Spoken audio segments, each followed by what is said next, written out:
teenager, I had a paper route. And I failed at the paper route because in those days you collected the money and you paid your bill to the paper company, and what was left over was profit. Well, I spent the money for paying the bill for many weeks, and they caught up with me because I wasn't paying my bills, and my father had to bail me out. Well, it turns out that some of the customers that I had as paper route customers asked me if I would help with the yard, and I started cutting grass. And that was more lucrative than the paper route.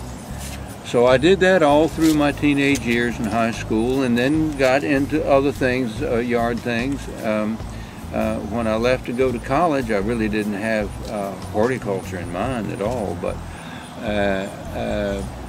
I ended up at Virginia Tech for a weekend because I was in a play. I was in a Methodist, small Methodist school, and during the time I was there, I stayed with the professor and his wife there at Virginia Tech, and he was a research professor in horticulture. And he said, well, if you like plants and you cutting people's grass, maybe you would like to study horticulture at Virginia Tech.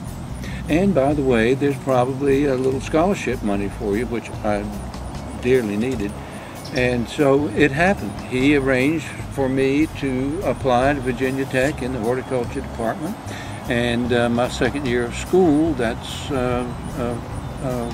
started at Virginia Tech in horticulture and finished. I wanted to go to medical school and wanted to change my junior year to pre-med, but the advisors there told me, no, you get your degree in horticulture and you go on to study medicine after you get that one degree. And I thought that was fine. So I went to graduate school studying pre-med, and then President Johnson stopped deferring graduate students. It was the Vietnam era, and so I got drafted and served my time in the military as a young officer. And when I got out, I went back thinking, well, I'll pick up where I left off to try to get into medical school.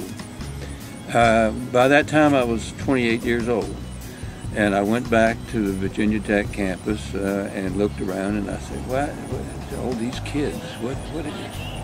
And I just didn't have it in me to go back to school. So I went home, bought a pickup truck, a wheelbarrow, got me a golden retriever dog, and went into business.